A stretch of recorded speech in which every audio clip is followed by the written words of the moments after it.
The winter of 1915 came down like a closed fist on Shannon County, sealing the roads with ice and pushing the pines into a hush that made even the ravens sound careful. Folks in eminence said you could hear the cold in the boards of the houses at night if you didn't sleep too hard. That long, steady groan of wood, remembering a warmer season and resenting what it had become. That was the winter Sheriff Tom Lawson and 2 farmhands from Birch Tree hitched a team to a sled and hauled themselves up to the Caldwell place on the ridge. They weren't going to investigate anything, not at first.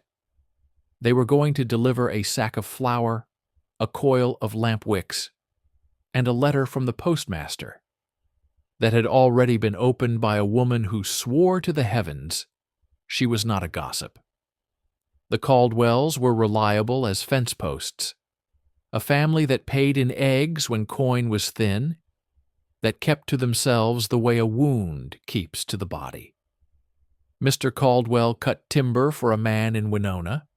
His wife did laundry on a big iron wheel that looked like a contraption from a city. And the girl, Clara, went to the one-room schoolhouse when she could be spared, and not when she couldn't. No one had seen the family in 4 days. In summer, that would have meant nothing but a creek running sweet. In winter, it meant a call on the sheriff. The sled rail caught on the rut below the last bend, and Lawson swore in a voice so low it didn't reach the team's ears. He was a practical man, a ledger of gruffness and small mercies, the kind of law that could add a column of sins and still leave room at the bottom for a kindness if a widow had a busted hinge and a boy with a cough. He wore the cold like a badge and remembered everything anyone told him, even when they thought they were telling it to the wind. The Caldwell cabin, hunched on the ridge, like a man braced for a punch. Smoke was not coming from the stovepipe. Snow had collected on the tin like a promise no one kept. There were footprints, but they were old enough to have a white cap and a soft rim. Lawson knocked and waited and knocked again, then put his palm flat to the door and pushed.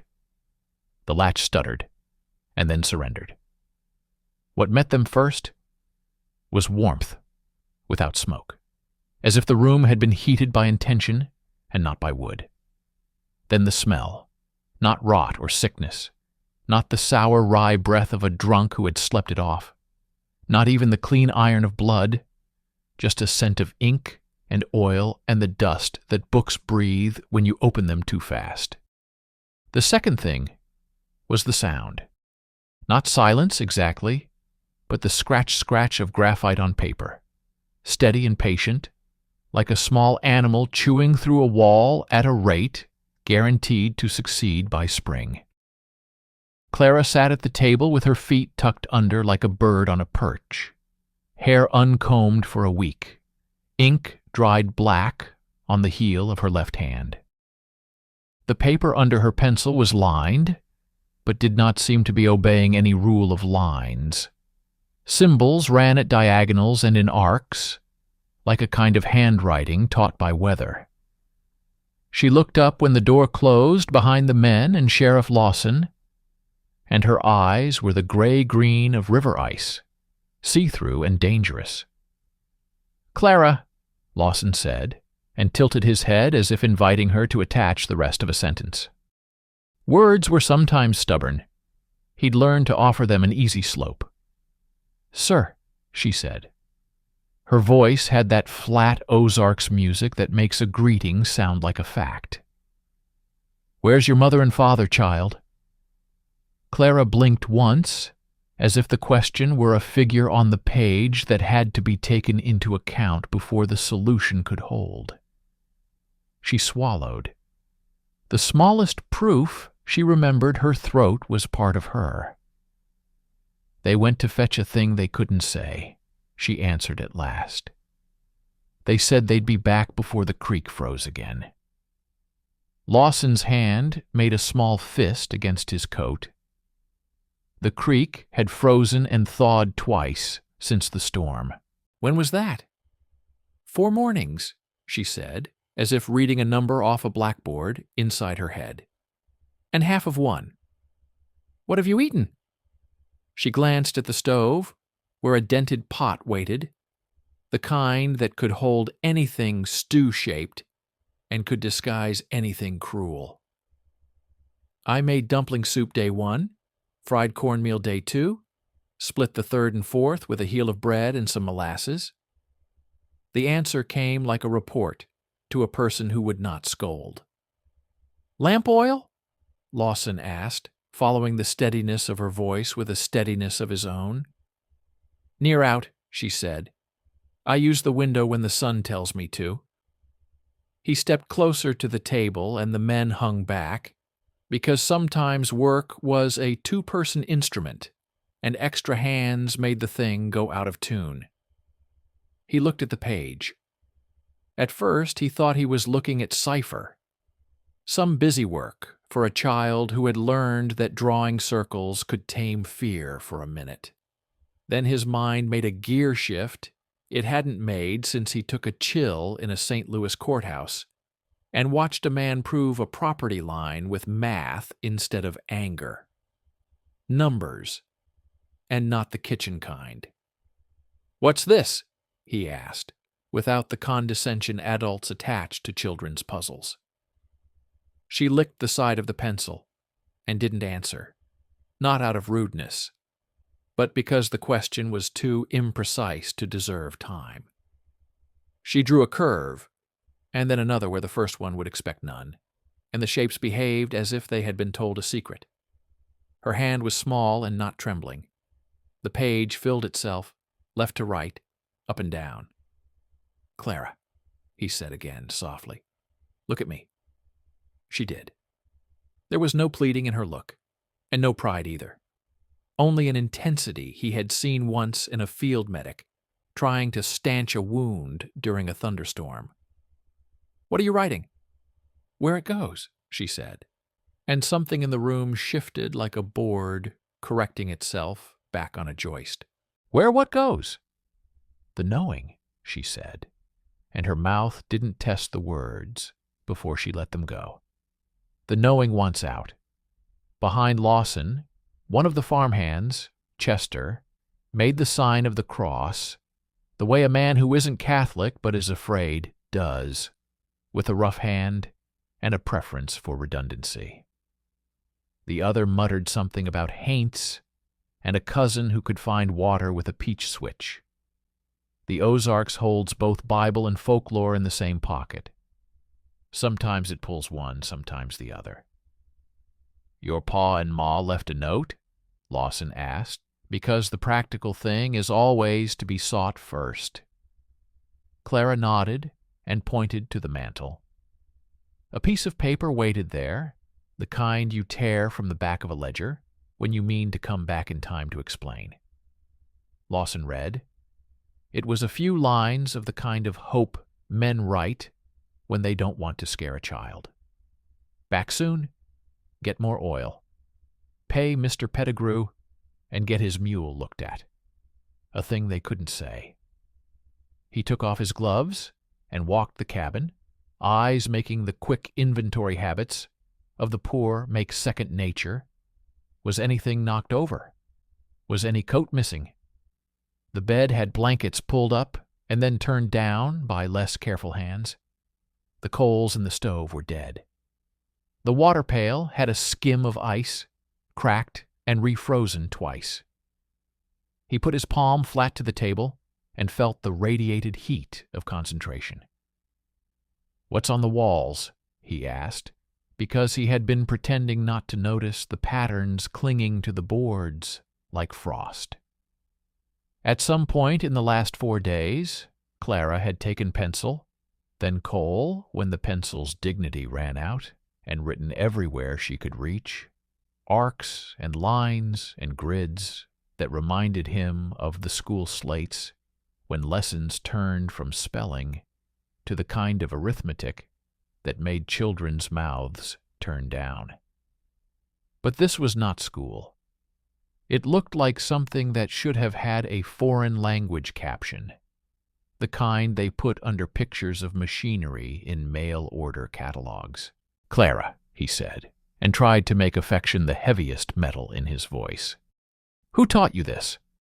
"Nobody," she said, and then, as if recognizing the harshness of the word, "It just started, after the fog." "What fog?" She pinched her fingers together, as if catching a slippery thought. "On Sunday, when I went to fetch the milk, a fog came off the creek that didn't belong to the weather. It went through me like a cold thought. Then there were shapes when I closed my eyes, and then there were shapes when I opened them." "Did you fall? Hit your head?" "No, sir. Fever. Maybe a little, but it didn't take. And now you know this." He gestured at the room, which had become a chalkboard classroom without chalk or a teacher. "I don't know it," she said, mouth tightening a fraction, as if insulted by imprecision again. "It knows, and I let it through if I keep my hand moving." "Does the knowing say where your parents went?" "They went to fetch a thing they couldn't say," she repeated. But this time, the words sounded like a line copied dutifully, not spoken by choice.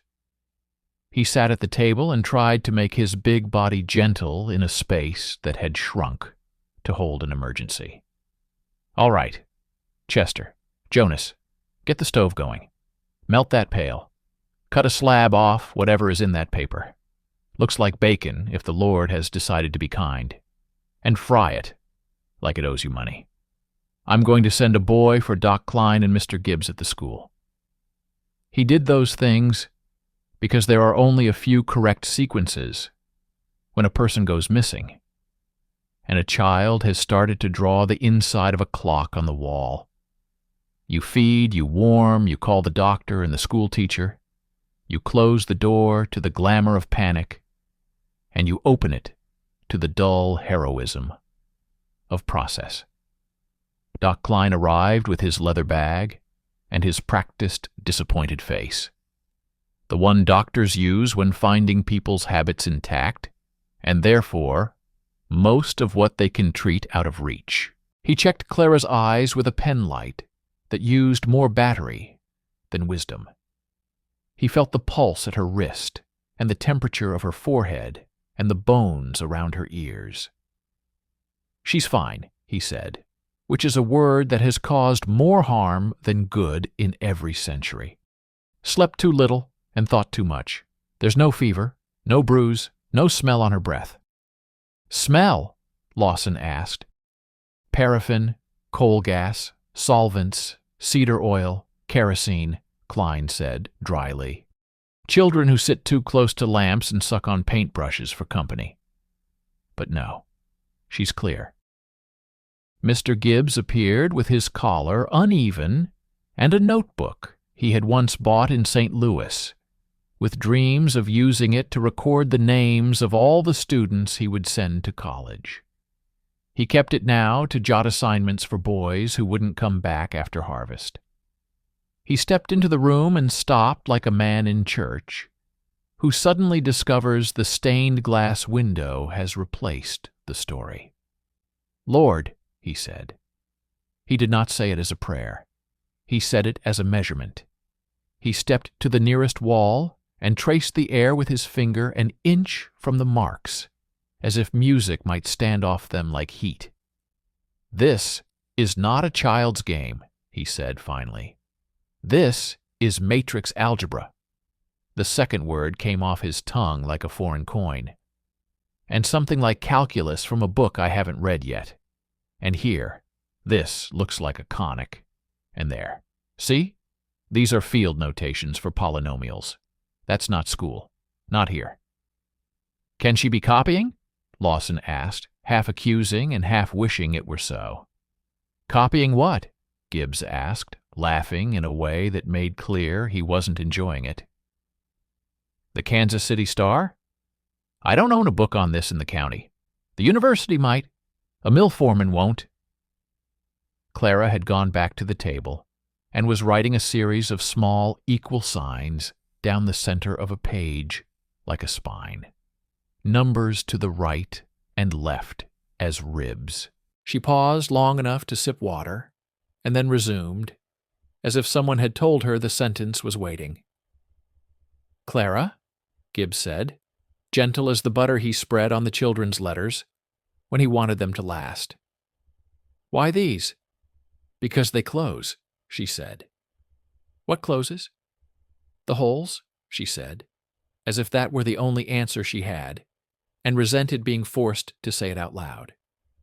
He took the pencil from her hand, with a teacher's sleight of hand, and she let him, which hurt something in Lawson he couldn't name. Gibbs wrote an equation, a simple shape by comparison, a polite county fair pig next to a parade horse. He slid the paper back. "Can you work that?" Clara glanced, frowned the way a carpenter frowns at a crooked measurement, and fixed it. The numbers moved at the speed of honesty. Gibbs turned to Lawson. "She has learned to do in 4 days what it takes 18 months to beat into boys who will give up after 6, he said, wonder at war with worry. "This isn't memorization. This is computation as fluency." "Reading like breathing," Lawson said. "Exactly," Gibbs replied, "except breathing doesn't write on walls." They had a practical problem and a mystical one, and the practical one wouldn't let go. Night came sooner on that ridge, and the wind decided to remind everyone it had seniority. They would have to leave, or they would have to stay. Sheriff Lawson knew too many stories in which the second choice went bad, because good men had wives with candles burning too low to justify a night away. He also knew he wasn't leaving the child alone again, in a house that had become a blackboard for a weather system no one could name. "We're staying," he said, and made it a decree by sitting on a crate like a king on a throne. "Chester, Jonas, you go down and tell Emmett to put a log in the stove and a lie in his wife's ear about why you're late. Doc, you're excused until morning, unless you want to watch the knowing try to get out. Mr. Gibbs, you'll bring wood, and I'll clean the oil lamp, and we'll see if the night is polite." It was not polite. Around midnight, Clara woke from the brief sleep Lawson had bullied into her, and began to mutter numbers that did not sound like numbers anymore. They sounded like a chant overheard in a language 2 towns over. Gibbs wrote as fast as he could with a pencil that dispossessed itself to a splinter. The wind pressed its face to the window and watched. At 3 a.m, the knowing arrived like a flood crest, a sudden literal change in the pressure of the room. The lamp's flame leaned east and then recovered. The stove ticked as if concurring. Clara's hand flew, and for a terrible 5 minutes the tip didn't touch paper at all. She was drawing shapes in the air above her lap, not tracing but evicting, and the air seemed to accept the rights of her hand. "Child," Lawson said, and wanted to say her first name the way a father does when a fever breaks at dawn. "Child." "It's all right," she said, without looking, like a person who had fallen into an old river and remembered the bottom with her feet. "If I keep it moving, it goes out and not in." "What happens if it goes in?" She paused. The pencil stopped. The room considered the change and decided to worry. "It starts to stack," she said quietly, "like plates you can't carry. If you try to stand up, they fall, and it cuts you on the soft parts." The wind did not dare speak for a while. When the sun finally found the ridge and tried the window like a salesman with a smile, Clara slept with her cheek on her forearm, and the pencil a respectful inch away. Lawson moved as few muscles as possible to stand, the way a man does when he is leaving a bed with a child in it. He stepped outside and met a day that offered no explanation, which is all a day can be asked to do. They made a fire in the yard and melted a pail of snow because the pump handle had given up on the morning. Doc Klein returned with a mood fouler than the cold, and left with a list of things to fetch that drove a crack into his cynicism. Quinine, lamp oil, bread, a book if he could find one, not because books cure anything, but because they put walls around storms sometimes. Mr. Gibbs saddled his old mare and rode to the telegraph office, where the operator squinted at a request bound for an address at the University of Missouri. The message was judicious and dishonest in the ways that get results. Prodigy. Stop girl age 12. Stop no instruction. Stop urgent advice requested. Stop. He added, sheriff present stop, because in Missouri in 1915 that mattered under some roofs. By noon, 2 men and a woman came up the ridge with the look of people who do not deserve to be told what they are about to see and are going to see it anyway. Reverend Pike, from the First Baptist, who believed demonic talk was a shorthand for the failure to catechize. Mrs. Ellery, who traded news for eggs and considered both legal tender. And Cal Pettigrew, whose mule did need looking at, but who had managed to make that errand last 4 days, because he liked to be near any place where the ordinary had taken a vacation. Tom, the Reverend said, in a voice he had tuned to carry intense, I hear there's a manifestation. There's a child, Lawson said, too tired to do the dance. There's a child who needs a sandwich. Mrs. Ellery ignored the men and went straight to the stove like all sensible mercy. She produced from nowhere a heel of ham wrapped in paper, and down to the last argument with fat. She fried it and cut it into 2 slices, which she insisted on calling halves, and which were not, twisting the arithmetic of charity to suit her theory of kindness. Clara ate it without enthusiasm and with gratitude, eyes still glassy as river ice. Child, the Reverend tried again, you know the Lord frowns upon. He will have to hire a new mason, Clara said, without looking up. And Lawson almost laughed, except he had reached a place on the ridge where laughter might slide you down the hill. Reverend Pike cleared his throat, and the spirit of moderation returned to him like a gilt. We must test the spirits, he said, less loudly. Then bring a spelling test, Gibbs murmured. She'll pass a math exam you don't own yet. In the afternoon, the telegraph operator's boy ran the hill like a loose idea. He waved a paper with such vigor, it was a wonder the words stayed on. The reply was short. Professor James Morgan. En route tomorrow, stop, keep notes. Stop, do not interfere with the child's writing. Stop, there was a Missouri seal with a serious eagle. James Morgan, Gibbs breathed, and sounded like he had said the name of a horse he had once admired at a fair. Number theory? Columbia. He's the sort who brings a briefcase and eats sandwiches with a knife and fork. Good, Lawson said. He can hold a fork while I ask him where the parents went. That was the practical line, the only one that could be walked without falling into Story. But Story had already climbed the ridge with everyone else. It squatted in the corner, familiar as a poor relation, and twice as nosy. At dusk, Clara woke and looked at Lawson not like a girl at a sheriff, but like a person at a person. Sir, she said, I think I know a thing. What thing?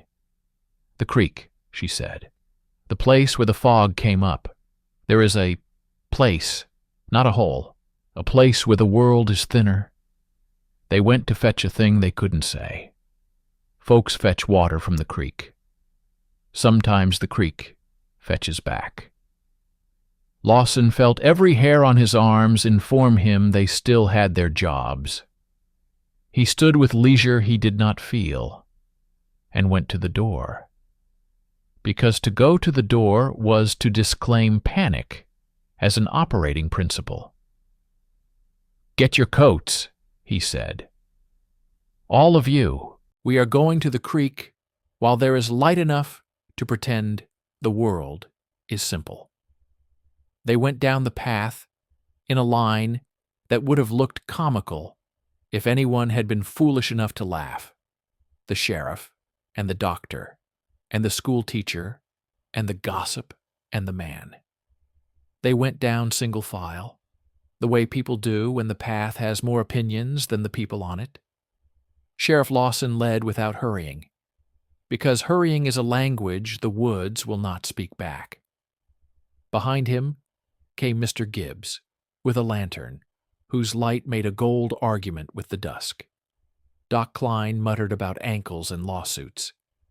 Cal Pettigrew carried a coil of rope, because rope is the one tool men bring when they don't know the job. Mrs. Ellery came because someone had to complain correctly if something went wrong. Reverend Pike came because places that feel thin between worlds irritate doctrine if it doesn't test them. And Clara, hatless, as if daring the cold to change its mind, walked in the middle with her eyes half on the ground and half on something only she could see.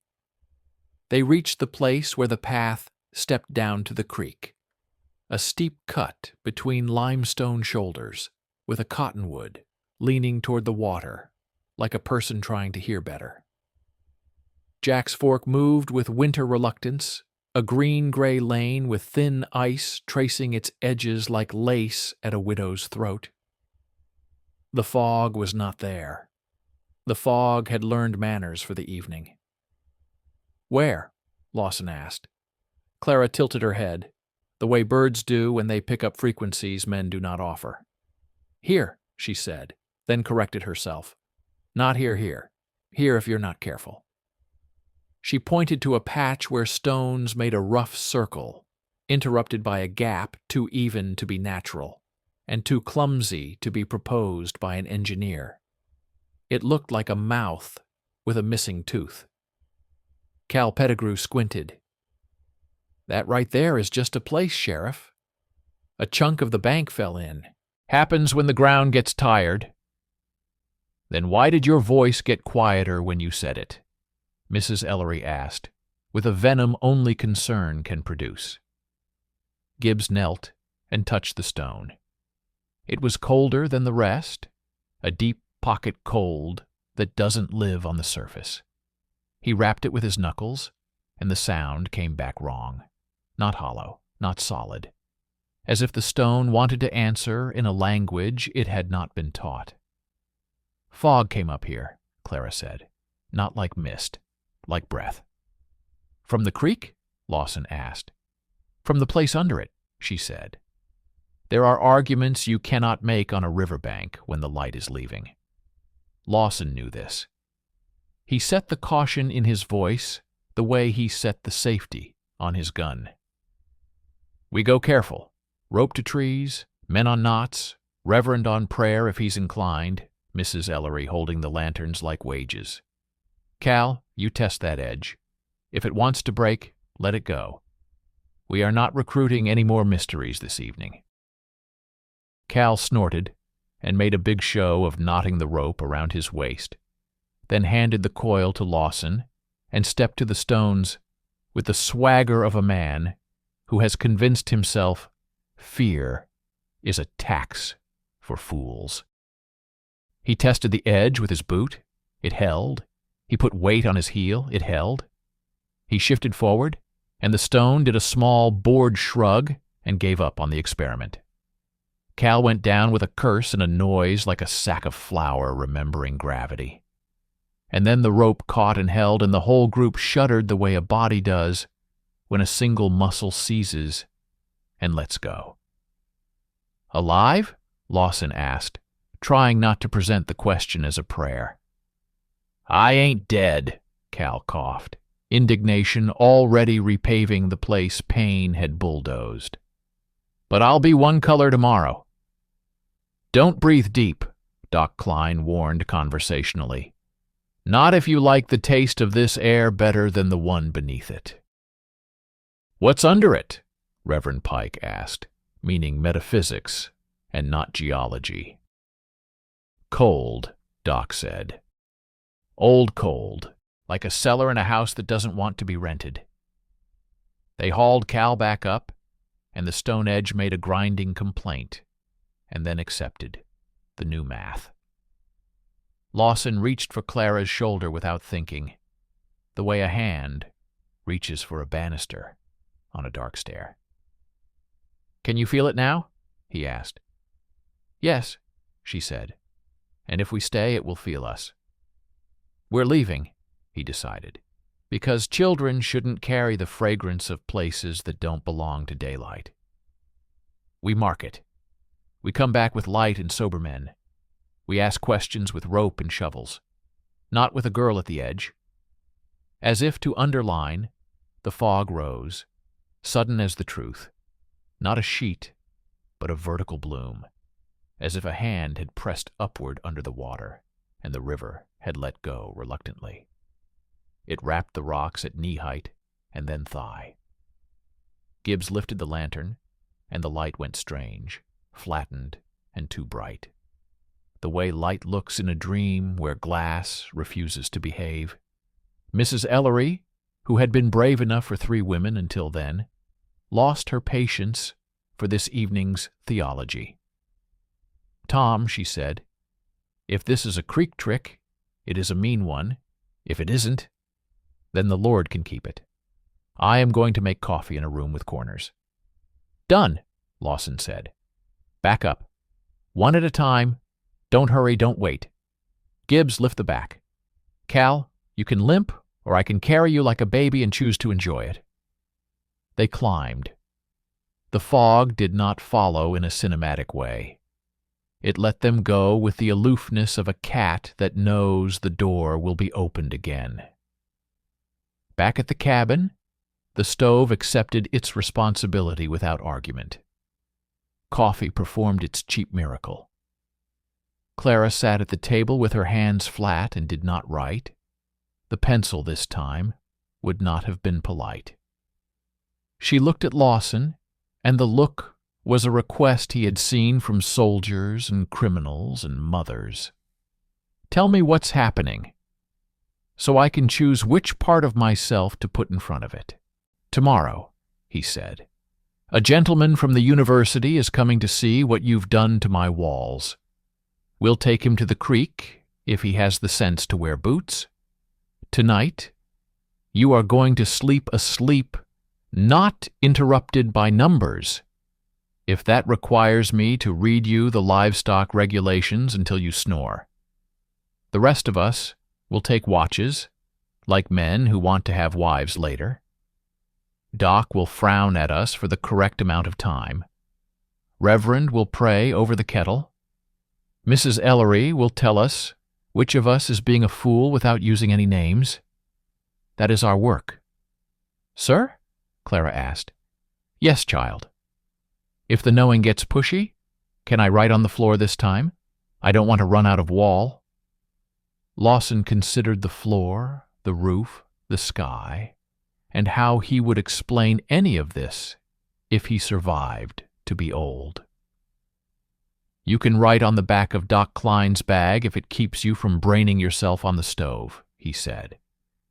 "We will scrub it later, or the county will buy you new boards under a program called The Government Has Decided to Be Ridiculous." Doc Klein's snort said he had been threatened with worse. They took watches. The hours behaved.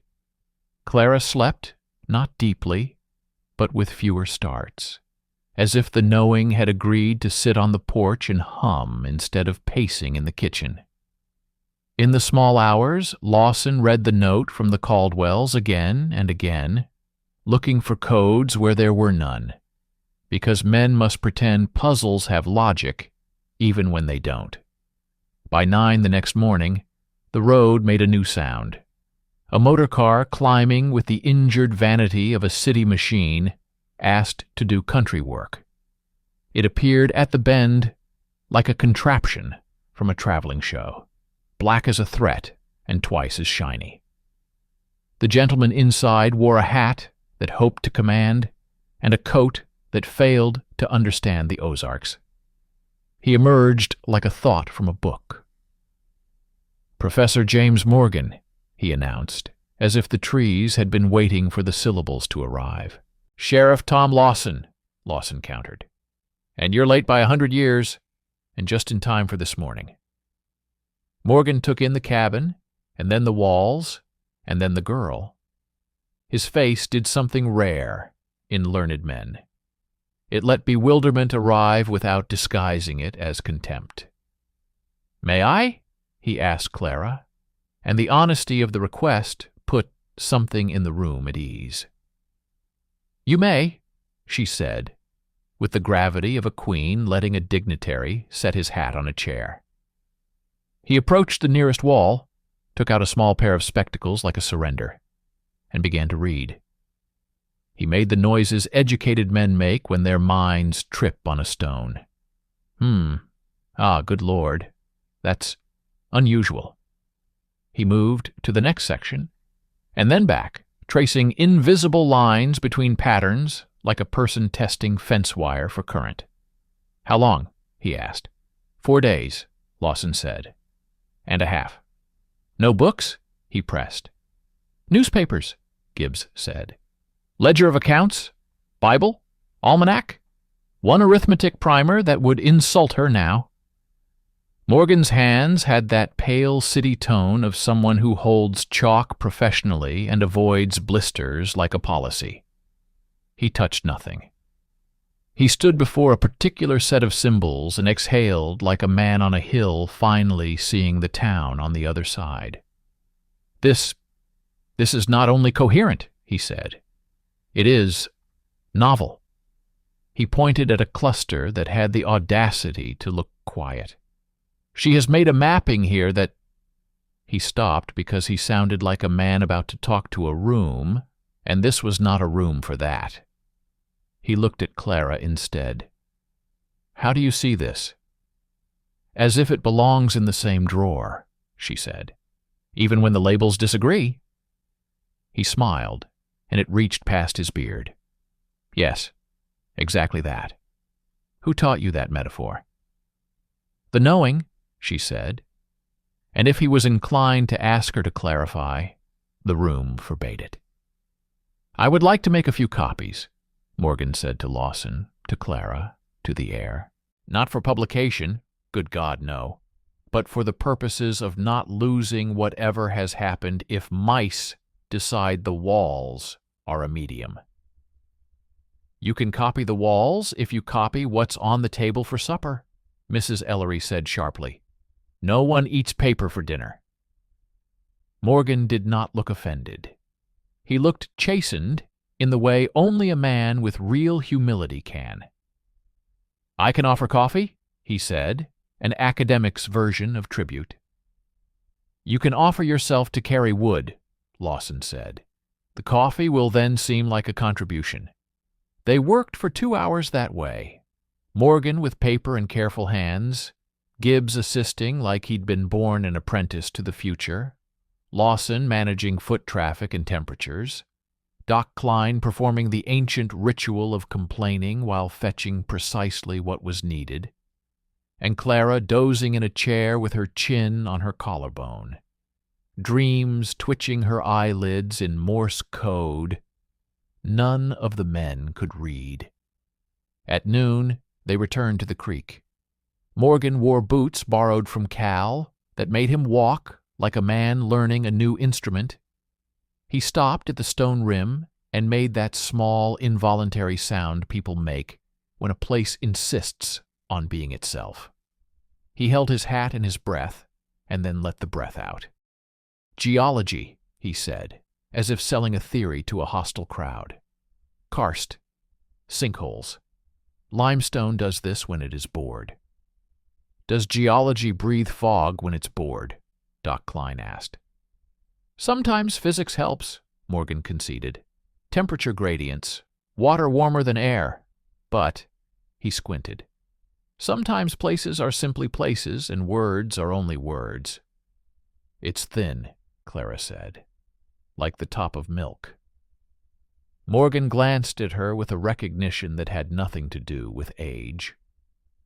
We do not poke thin milk with sticks, he said. We skim it and call it dessert. Lawson set the job.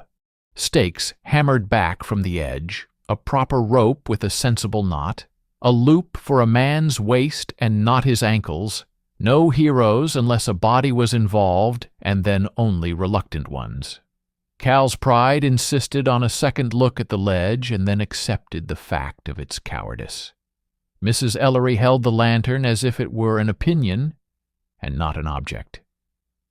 Reverend Pike prayed under his breath, but it sounded more like a negotiation. They did not find bodies.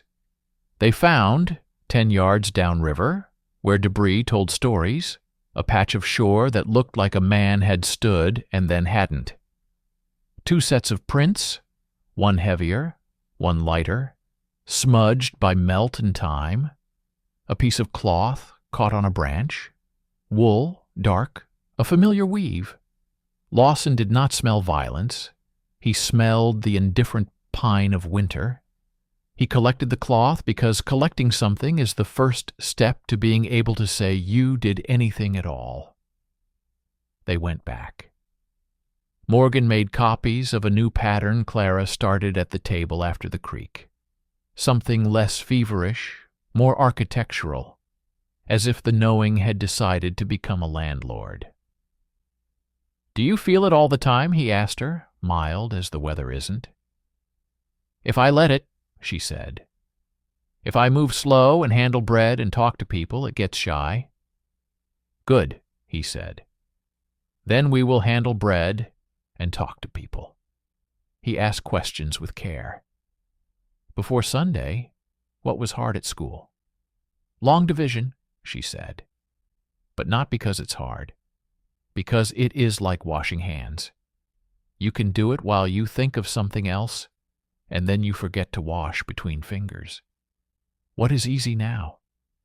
Seeing where it goes, she said, and where it cannot go, and where it pretends to go to make you follow. Morgan nodded, the nod of a man listening to a clock that does not tick, but still keeps time. He wrote a letter at the table, his handwriting precise, his sentences the kind that would survive being carried in a pocket by a man who sweats. He addressed it to himself and to colleagues he would not name aloud here, and to a future where the room this day built would still be standing. The day stretched and then thinned. The fog did not return in a theatrical way. The place at the creek sat like a promise someone meant to get around to breaking later. At dusk, a new thing happened. Not loud, not dangerous. Clara stood and walked to the door and put her palm flat on the wood. Someone is coming, she said. Your parents? Lawson asked, because hope is the tax you pay for being human. No, she said. A man who wants the wrong thing for the right reasons. The knock came like a respectful idea. Lawson opened to a figure in a good coat, with city dust on the hem, and a face that had taught itself not to show need. He carried a leather case that could have contained instruments or opinions. Evening, the man said. Name's Wilson. I'm with the Missouri State Hospital at Farmington. We received a telegram forwarded from Columbia. The professor asked for a consultation. Morgan turned and performed half of an introduction. Sheriff Lawson, this is Dr. Samuel Wilson, Psychiatry Farmington. Dr. Wilson, this is Sheriff Lawson. Mr. Gibbs, Dr. Klein, Mrs. Ellery, Reverend Pike, Mr. Pettigrew, and Clara Caldwell. Dr. Wilson removed his hat and revealed a brow that had been practiced in being kind and clever at the same time. "Miss Clara," he said, "I've come to make sure your head is not doing a trick on you that will make your life too difficult." Clara considered this fairly. "Thank you," she said. "I would prefer my life not to be difficult because of a trick." He smiled with no condescension. "May I sit?" "You may," Lawson said for her, and moved a chair like a man deciding where to put the next piece on a board. "Doctor." Wilson asked questions not unlike Morgan's, and yet tilted differently. Sleep, appetite, timing, headaches, noise in the ears, flashes of light. He asked about Sunday fog, and she told him. He asked about older fogs, and she said she had once had a dream about a train that did not stop at Eminence, because Eminence did not exist then, which he took down and did not judge. He used a pen light, with the authority of a man who believes light has rights. He turned to Lawson. "Sheriff, I am required to ask this. Have you seen any injuries that would suggest a fall, a blow, exposure? Has there been any talk of the girl hearing commands or seeing persons?" "No," Lawson said. "She hears the knowing. It is not a person. It is a flow. If you ask me to rephrase that, I will have to take you to the creek again, and none of us want that." Dr. Wilson did not press. He had the rare skill of not insisting reality be renamed to suit a form.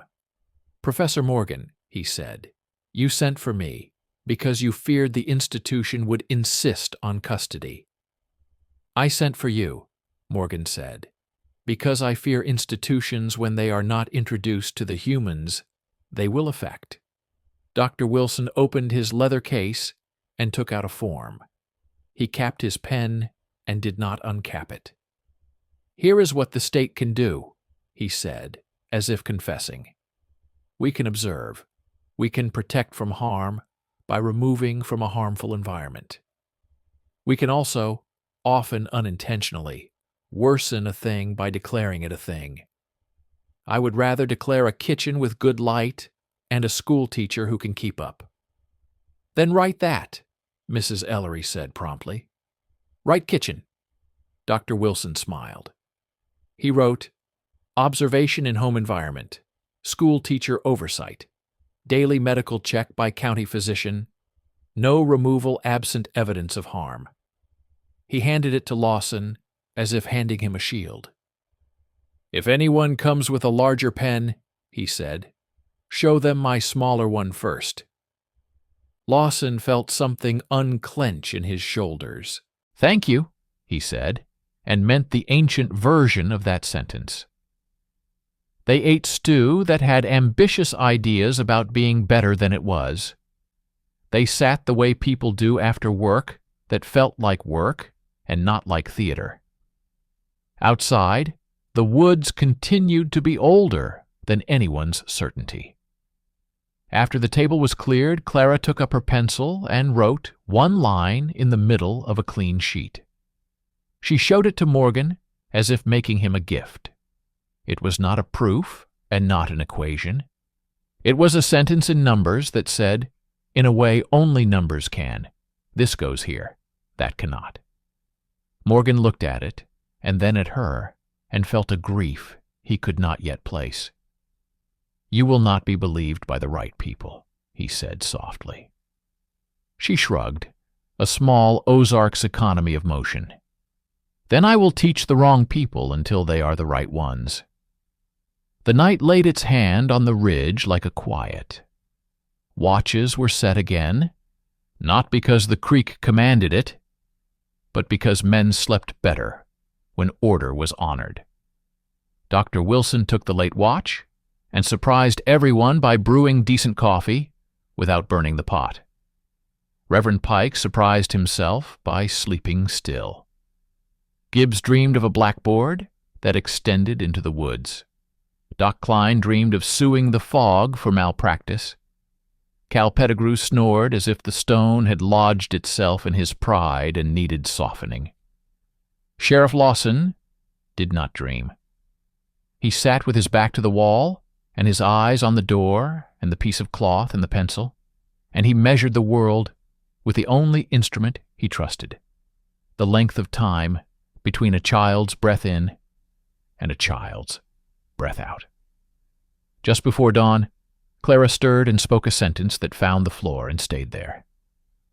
"Tomorrow," she said, eyes still closed, "there will be a letter with an official stamp, and it will say, 'Means unknown.'" "What will be unknown?" Morgan asked, because he had not yet learned when to stay quiet. "The way," she said. "The way they went. The way to get them back. The way to make the knowing shut the door when it leaves." "Is there a way?" Lawson asked. She opened her eyes and looked not at him, but through him, to a place he would never see. "There's always a way," she said. "Sometimes there's no road." The morning came the way mornings do, indifferent to the previous night's courage and precisely on time. The stove liked the new wood. The pump handle decided to behave. The creek stayed in its bed like a promise under oath. And in town, the telegraph key clicked a sentence toward the ridge that would travel to the cabin and land with a thud, a letter with an official stamp. Means unknown.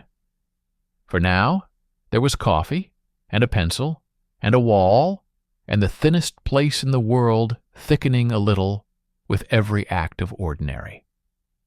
The letter came at noon, as if it had trained itself to arrive when men were at their least capable of arguing. The postal boy kept one hand in his pocket, like he'd stolen the news and meant to put it back, if asked nicely.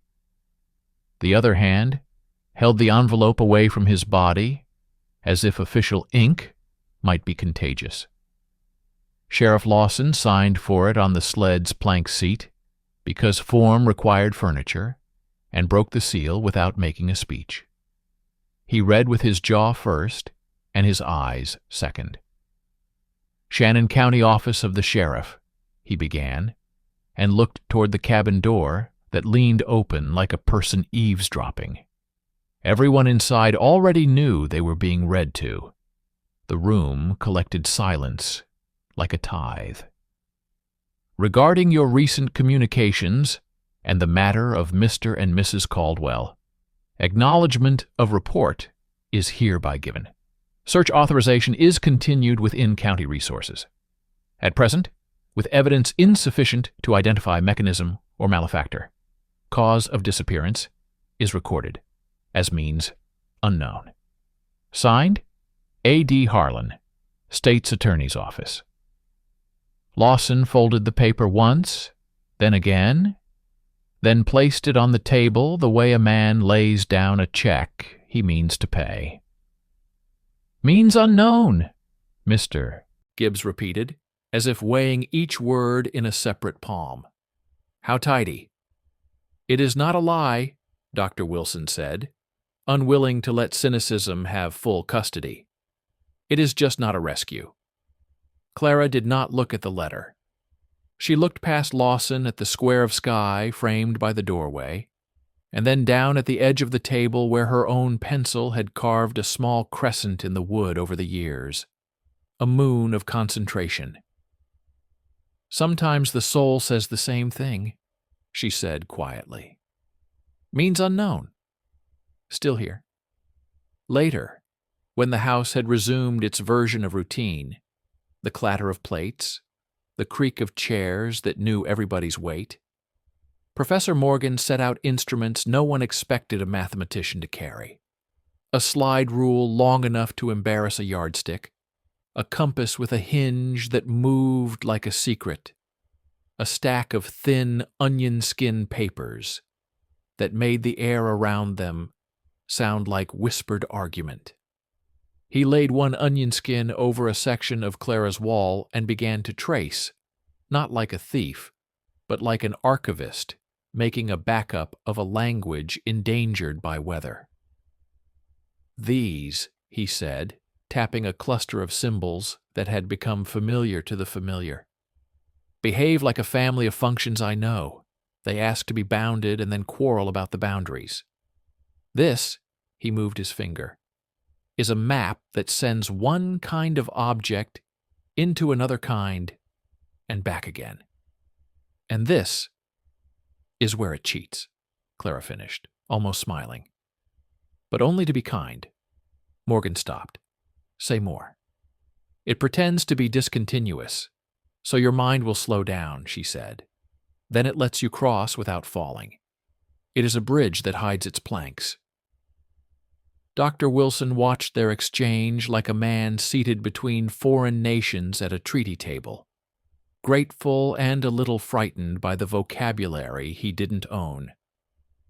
"Miss Clara," he said gently, "would you tell me when the knowing is loud? Is it tied to the fog, to the hour, to hunger?" "It is tied to care," she said. "When I care for something else, it waits. When no one is in the room and the kettle has gone quiet, it knocks. And when you let it in?" "It is polite," she said, choosing a word that looked too small and fitting it anyway. "It does not try to hurt. It just does not know where to put itself."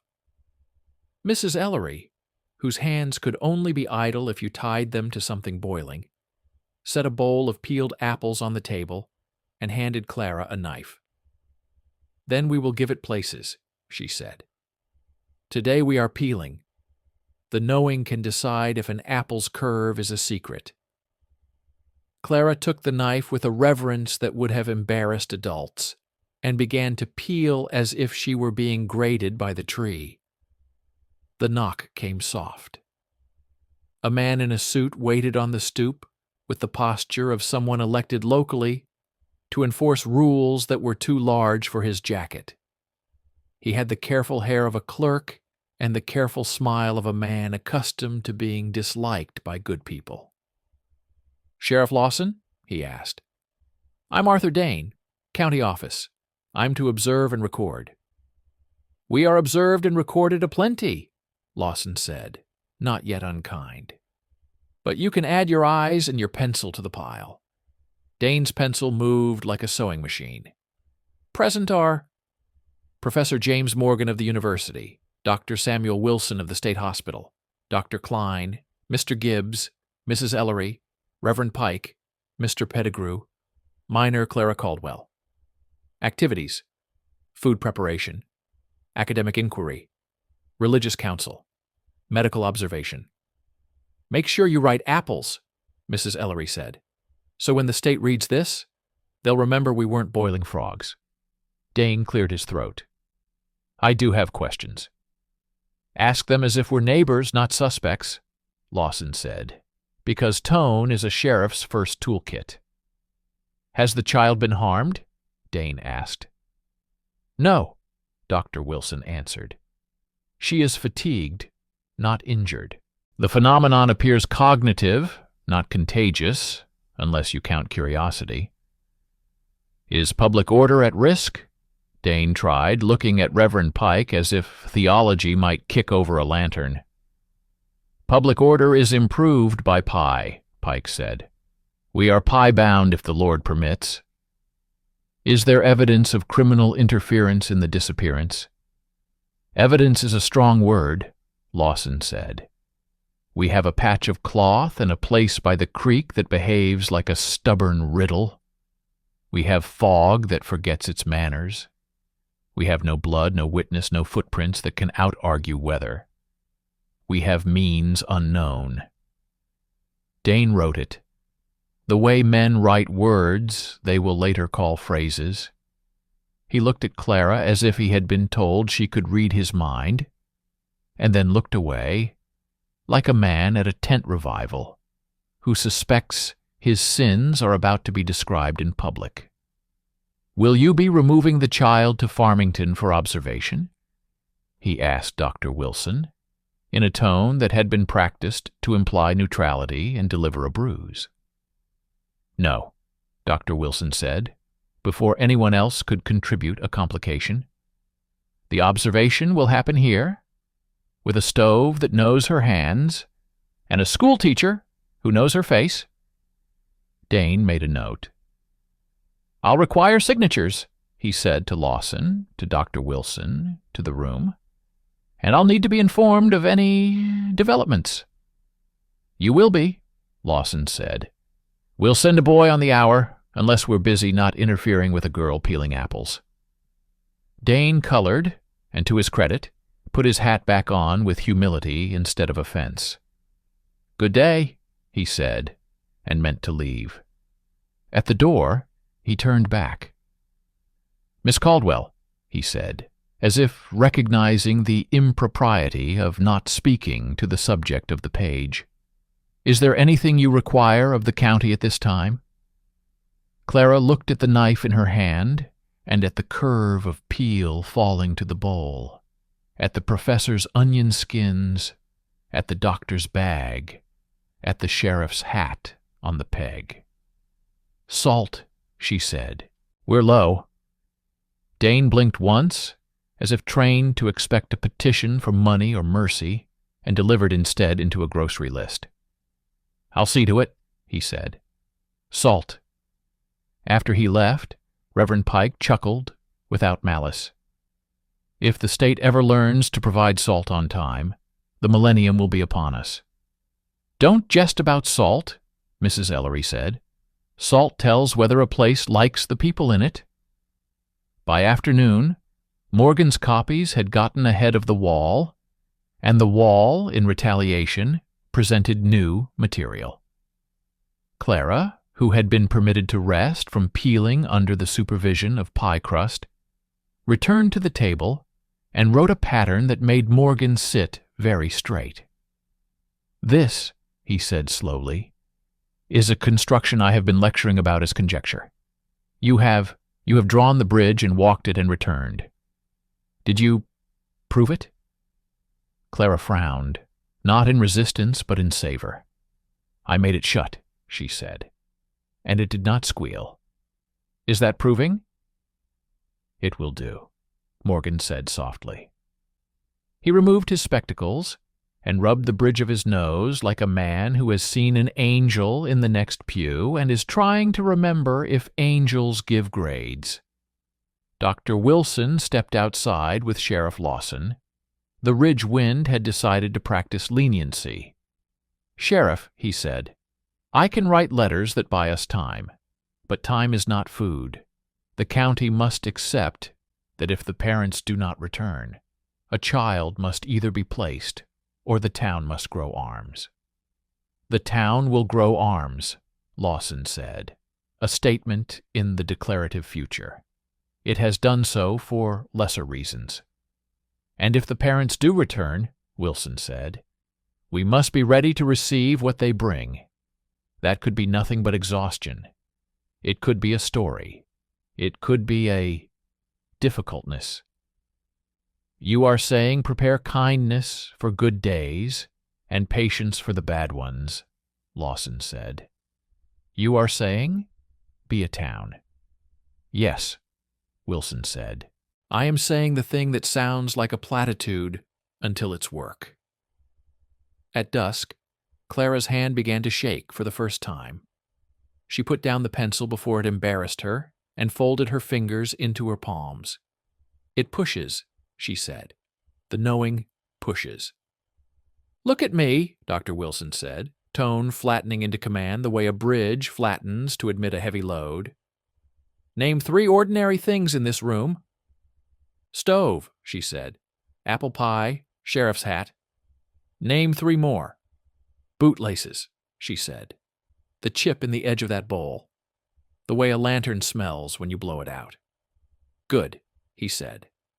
"Now breathe like you're trying not to wake a baby." She obeyed. The push receded, like a tide that had arrived with too much confidence and lost interest in conquering furniture. "Thank you," she said to him, as if he had handed her a coat. "Don't thank me," he said. "Thank the hat. It did half the work." They ate pie because a theorem had turned into dessert, and because Mrs. Ellery insisted facts should have a flavor. Reverend Pike led a small, awkward grace that did not presume to tell the Lord anything he didn't already know about the ridge and the creek and the walls. Cal Pettigrew offered 5 minutes of silence as his contribution, which startled everyone into respecting him. After pie, Morgan presented a question with the air of a man asking a favor from a queen. "Clara," he said, "there is a colleague at the university who would wish to see this. He is a decent man. He is not a thief. He has a temper that argues with numbers the way 2 good mules argue with a plow. May I invite him?" "If he knows how to carry wood," she said, "and if he can sit without telling a child to be less." "I will coach him on both," Morgan said. Night entered with its proper keys. The room sorted itself into positions learned in the last 48 hours. Who took first watch? Who snored through second? Who brewed coffee like a widow making it for a husband on a day that would require him to come back? The wind went to sleep early, like a child who'd been told a story. The creek made a sound like an argument, far enough away to be safe. Toward midnight, Clara stood and went to the door and put her ear to it as if the wood was telling jokes. "Someone is walking," she said. Lawson opened and listened. He didn't hear footsteps. He heard a rhythm. Leather on dirt, the 3-syllable pattern of a man who has tried to teach his boots to be polite. He stepped onto the porch with his hand ready to be a handshake or a fist. A figure crossed into the lantern's honesty. A thin man, in a deputy's badge from Birch Tree, cap pulled low, carrying a sack like contraband, and a look like a request for absolution. "Sheriff," he said. "Name's Ezra Cobb. I was at the depot downriver this morning. We had a bundle come in from Winona. It had your name and the word urgent, and nothing else. They sent it with me 'cause I was pointed this way on a moonshine matter. Thought I'd better deliver this first." He held out the sack with 2 hands, as if it were holding a sleeping animal. Lawson took it, and the weight was wrong for paper. He untied the string. Inside were 3 things wrapped in cloth. Mr. Caldwell's pocket knife, the one with a handle carved from a deer bone he'd shown off at Thanksgiving, spitting tobacco juice, like punctuation. Mrs. Caldwell's hair comb, tortoise shell, 2 teeth missing, a 3rd bent, and a little book that looked like a small Bible but wasn't. The family's account ledger, stamped with a handprint in something that could be old mud or old blood or a pigment the world makes when it means mischief. "Where?" Lawson asked, voice leaving out all the syllables that didn't want to be there. "Depot agent found it in a parcel bin," Ezra said. "No address, just Sheriff, urgent. He swears it wasn't there last night and was this morning. Says a man he didn't know drifted in with the fog, set it down, and drifted out, with a face that would not be remembered properly in a lineup." "Face like fog," Mrs. Ellery said behind him, "because language sometimes does its own work." Lawson put the knife and the comb on the table like evidence, and the ledger like a prayer book. He opened to the last page written in Mr. Caldwell's perfunctory longhand. The entry was 3 days old. Paid Pettigrew 2 cords, oil from Mize, flour from Lundahl. Then, a line that was much unlike the rest, squeezed into the margin, like a confession. Went to fetch. Means unknown. Mr. Gibbs sat abruptly, as if chairs were rare, and he'd remembered he was allowed one. Professor Morgan closed his eyes because men with minds that like order must sometimes refuse to look at mess. Dr. Wilson placed one finger on the ledger line as if checking a pulse through paper. Reverend Pike did not speak. Cal Pettigrew whispered, "Damn," and the word had no target, and thus did not wound. Clara reached out and put her hand over the last 3 words. Means unknown. She did not erase them. She simply covered them as if protecting a wound from a fly. "Then we will fetch," she said. "Fetch what?" Lawson asked, because he had reached the hour of the day when questions were the only clean thing left. "The rest of the sentence," she said. He looked at the ledger, at the knife, at the comb, at the girl with a pencil, and a town that had decided to be a town. He blew out a breath that, on any other day, would have been a curse, and tonight was a vow. "Daybreak," he said, "we fetch." And on the ridge, the wind, which listens more than it speaks, carried the decision down to the creek with the careful hands good news deserves. They set out at gray light, when the cold has not yet remembered to be cruel, and the world decides, briefly, to forgive Boots for what they're about to do. Sheriff Lawson took the front because a man has to choose where to be when other men are afraid, and the front is cheaper than the back. Behind him came Professor Morgan, carrying a coil of twine and looking like a scholar cast as a surveyor. Dr. Wilson had a doctor's bag and a rope, one for bodies, one for the mistakes men make.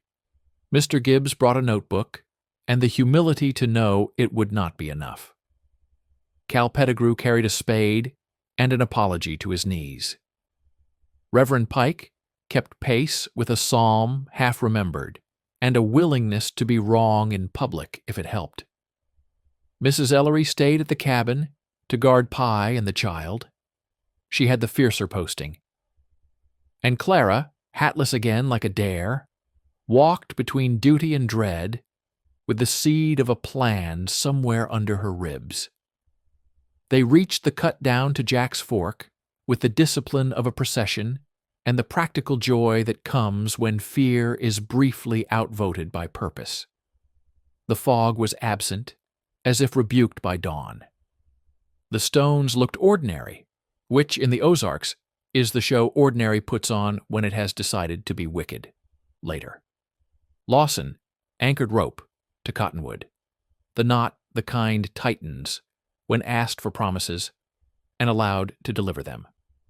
Cal tested the edge with a pole, and the pole behaved like it had learned its job. The place on the bank where footprints had half confessed now lay softened, a letter the weather had licked and not yet sealed. "We fetch," Lawson said, which in that light sounded like liturgy. "Fetch what?" Cal asked, still allergic to half-jobs. "The rest of the sentence," Clara answered, and no one laughed because the best jokes feel too important to bruise. Morgan unrolled his twine and ran a grid from boulder to root, pinning the creek's lip to a rough coordinate plane like a butterfly collector might if he disliked beauty. "If there is a repeating structure," he said, "we will honor it with attention." Dr. Wilson stepped along the waterline, eyes tuned to the frequencies of accident and intent, the ones that make the same mark with different motives. Reverend Pike took to the slope and muttered a psalm that had worked on other slopes.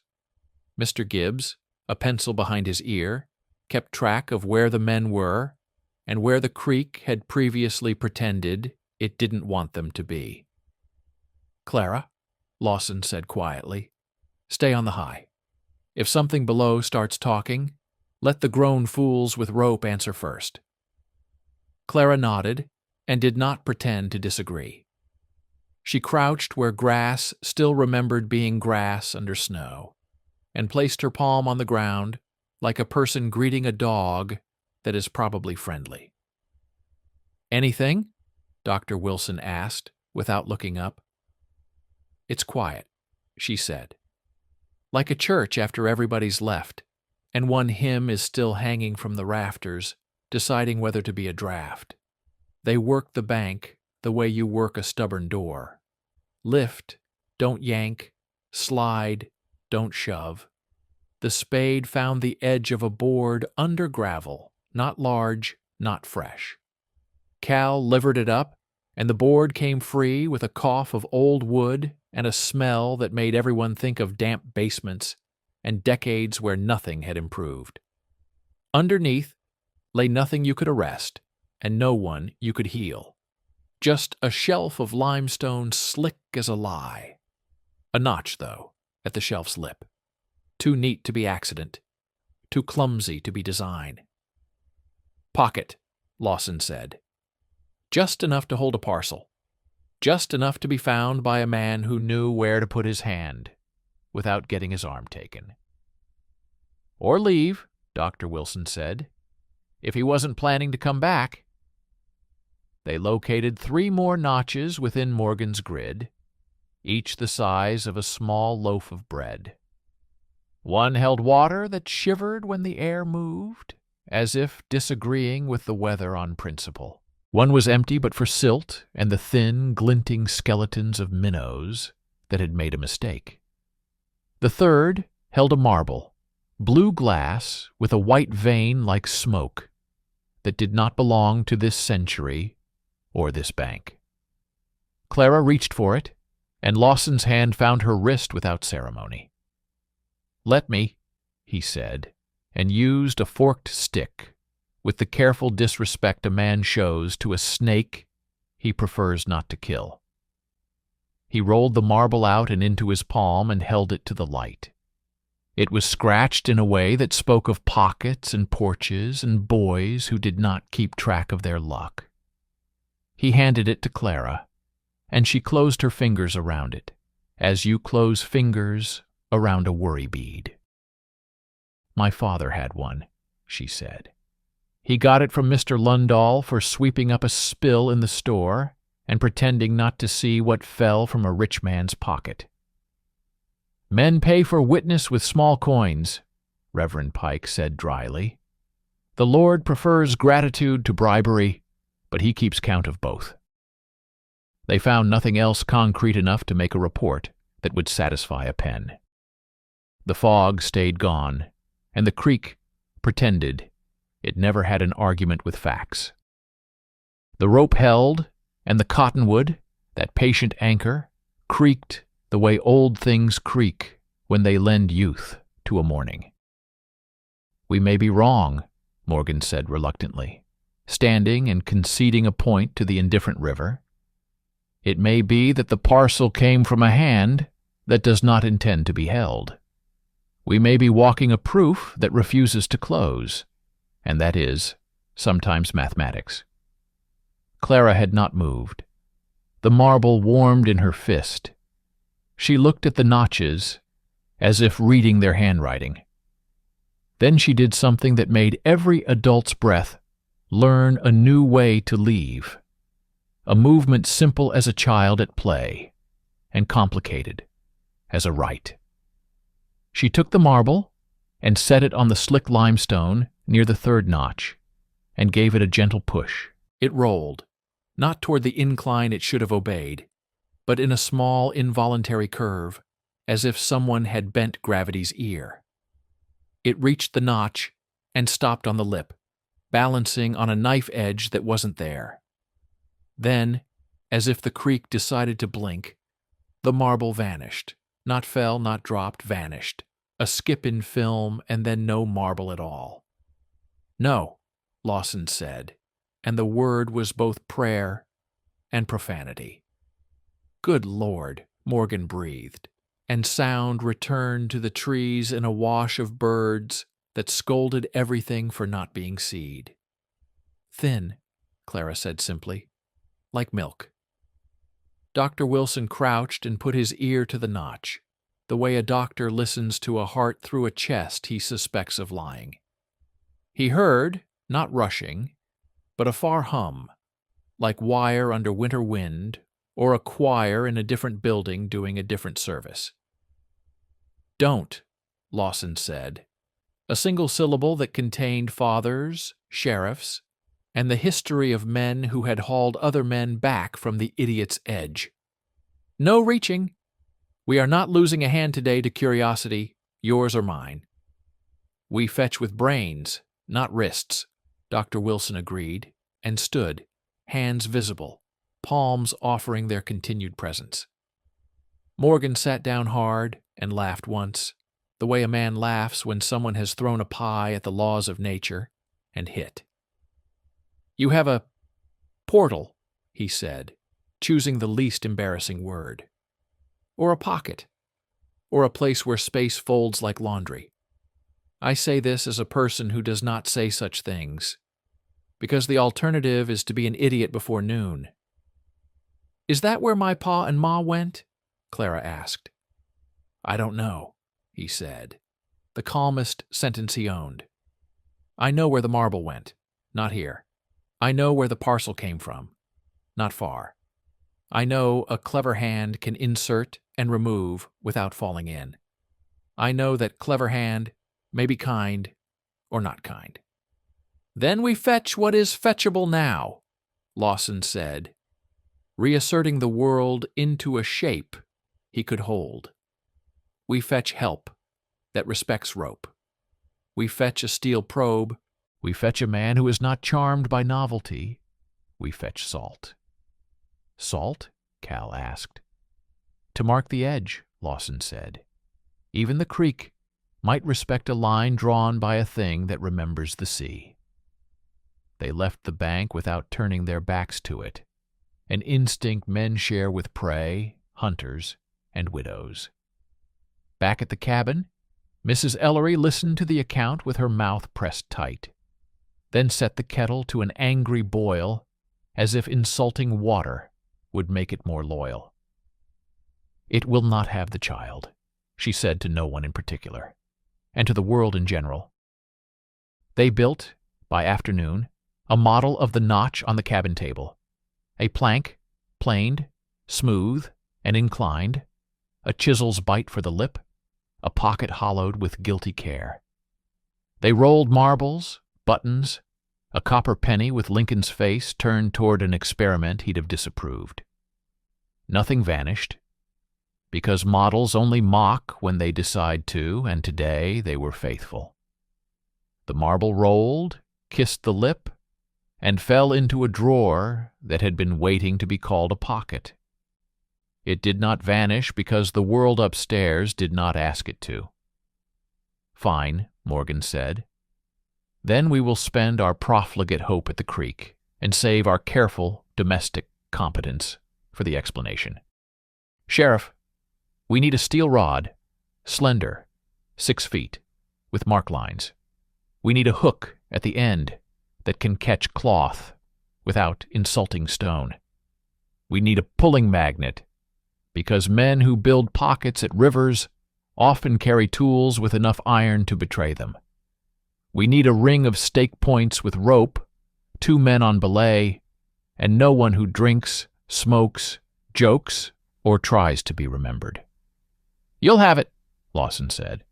Pike, fetch me Ellis. He's sober this month and can be paid to stay so. Cal, you will want to volunteer. Don't. I've seen what your pride does to good sense. Gibbs, draw me that notch and the angle of its meanness. Doctor, Wilson, write me a letter the county will sign that says if something takes my hand, I can still be sheriff with the other. I can write you a letter that says you are an idiot with responsibility, Wilson said. It will not protect you, but it will read well at your wake. Clara had gone quiet, the way she did when containing motion, so it would go out later, and not in. She held the blue marble in her palm again, and the memory of its brief trip, the feel of its absence like a missing tooth. Your tongue keeps checking for no good reason. Can I help? She asked, simple and dangerous. You already did, Lawson said. "Now your job is to sit so still the world mistakes you for a chair." She did not argue, because she had learned the art of spending obedience at the right store. At dusk, Ezra Cobb returned with Ellis, and with a rod hammered for the job by any blacksmith who had ever been asked to build a fishing pole for the devil. It gleamed dull and purposeful. It had marks, a hook, and a handle a man could trust. The creek would be tried at first light, because men who go to edges by lantern make widows, who are asked to forgive in poor light. The night practiced mercy by being uneventful. Clara slept in the chair near the stove like a conspirator who'd agreed to rules. The knowing knocked once and left, convinced by the hat and the smell of pie cooling on the sill that this house was still under occupation by the ordinary. Morgan wrote by lamplight to a colleague who would think him drunk and later forgive him. Dr. Wilson rolled bandages with hands that do not waste quiet on optimism. Lawson cleaned his pistol not because he anticipated need, but because men clean things when life refuses to be tidied by anything else. Morning came, and they went again to the cut. Ellis tied the belay to his waist without making a production. Lawson took the rod, and kneeling, inserted it gently into the notch until the first mark disappeared. Then the second, then the third. At the fourth, the rod changed song under his hand, as if the air through which it moved had become thicker, like honey under ice. "How far?" Dr. Wilson asked. 3 feet and mean," Lawson said. "Hook?" Morgan asked. Lawson twisted the rod and felt a soft resistance like cloth dampened and pressed. He pulled, and the resistance let go with a sound of fabric making a poor decision. He withdrew the rod. On the hook, a dark thread clung, the kind from a wool coat whose cuff had seen better holidays. "Mrs. Caldwell's? Mr. Caldwell's?" The creak kept the rest of the sentence. "Again," Lawson said, because the only choice when a thing answers is to ask twice. The second pull brought nothing but a scrape and the rod's protest. The third brought a tiny metal thing like a bent staple. Nothing obvious. Something that might lock a book that did not need locking. The fourth brought the rod back empty, and a shiver up every man's spine. Because when a place decides to stop answering, you should let it. He drew the rod out and laid it on a cloth like a violated instrument. "We have proof of contact," Morgan said, the narrowest bridge he could offer across the chasm of failure. "We have a mechanism we do not own. We have a path used by someone we do not know. We have no bodies. We have no time." "We have a line," Lawson said, looking at the rod as if memorizing an enemy's face. "We have a letter that says, 'Means unknown.' We have a girl and a town and a season that won't wait. We have enough to proceed without dignity." They returned, this time letting their backs be seen by the creek, because a man can't walk backward and get a town fed. At the cabin, Mrs. Ellery listened, cursed quietly in a language that predated her and probably involved saints, and put a pot on for stew because victory and defeat both require plates. Clara took the bent metal thing and the thread and laid them on a paper, as if documenting a relic. She drew around them and wrote, "Here and here and here and then," a line that connected the place on paper to a place on wall to a place in her chest. She did not cry. She breathed like a person blowing out a lamp in a room that did not deserve darkness. That afternoon, a wagon came up the ridge with a man wearing a tie that had convinced fewer people than he liked that he mattered. He introduced himself as Mr. Avery from the State Relief Board. Another stamp, another pen, Another set of phrases that meant well in a better county. He had a clipboard with a form titled Temporary Placement. He looked at Clara with a compassion better suited to a cat. "She will need to be placed," he began. "She is placed," Lawson said, "at a table that has her name worn into it."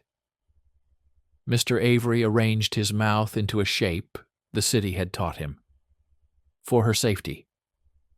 Dr. Wilson stepped in with a pleasantness that has seen knives and chosen spoons. "For her safety. She remains here under medical observation, educational continuity, and community supervision." He showed a letter with his own stamp. Men sometimes carry paper in their coats that let other men go away. Mr. Avery read, frowned, considered the math, and put the form back under the pile where forms go to feel important. "Very well," he said, "but the board will require weekly reports." "You'll have pie," Mrs. Ellery said. "Reports make men's mouths lie. Pie makes them tell the truth." When he left, the room breathed again, like a bellows given permission to remember. Reverend Pike, who had spent the conversation rehearsing the Sermon on the Mount, in case he needed a quote for a person allergic to Beatitudes, sat down and decided to be tired. Cal Pettigrew looked at the rod and decided for once to let the smarter men do the work. Late afternoon. The ridge wore its winter light like borrowed silk, cheap in some places and grand in others. Clara stood and went to the wall and wrote a pattern none of them had seen. It was circular, and not closed and not, like a ring made of words, trying to be kind. Morgan watched and knew enough not to interrupt. "What is it?" he asked when the pencil stopped. "A door that opens without being opened," she said, "or something that looks like one so the mind will stop knocking." "Is it a trick?" he asked, not dismissing trick as lesser, but naming it as a kind of mercy. "It is a thing the knowing uses to keep itself from getting lost," she said. "If I build it here, perhaps it will stop trying to build inside my head." "Then build," Dr. Wilson said softly. "Build all the doors you need." The pattern grew as the shadows did, a geometry that felt like apology. When she finished, she put the blue marble at its center, pressed gently, and took her hand away. The marble did not move, it did not shine. It sat, a cheap toy in a miracle's pose, ordinary as bread on a day when bread becomes law. They ate late. The stew tasted of plans and exhaustion and the righteousness of a day that hadn't lied to anyone even when it had failed to save them. After dishes, Lawson unfolded the ledger again and looked at the last line, his thumb covering "means unknown" because you have to put a thumb somewhere when the world refuses to become a handle. "Tomorrow," he said, "we send 2 men to Farmington with Dr. Wilson's notes and a request for a man who knows stones. We send a boy to Columbia with copies of the walls for a person who refuses to write the word portal in a letter, and will do better for the refusal. We send Ezra to the depot to see if parcels breed. We send Ellis to the relief office to accept salt and sign nothing but receipts. We build a safer rig, and we write whatever we know in ink that won't run if the creek sneezes." "What do I do?" Clara asked. "You sleep," Lawson said. "You peel apples if your hands insist. You do not go to the creek. You build doors on paper and keep the knowing polite." She nodded and did the bravest, small thing a child can do in a room full of men who want to make a story that ends with a rescue. She went to bed on time. Near midnight, the ridge learned a new noise, a cry not of animal, not of wind, not of human throat. It sounded like the world remembering an old injury and objecting in its sleep. Everyone stood at once. The sound came from downstream, beyond the notch, where the bank bent like an elbow and a cottonwood had fallen years ago and scribed a constant parabola of shadow across the water. "Stay," Lawson told the room, and stepped outside with a lantern and restraint. At the bend, the cry came again, shorter, scandalized. Lawson raised the light and saw, on the opposite bank, a figure standing in the shallows. Water around its calves like a paradox.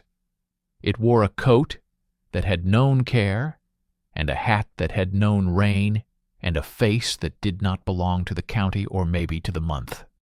It held a parcel. "Evening," Lawson said, the only safe sentence.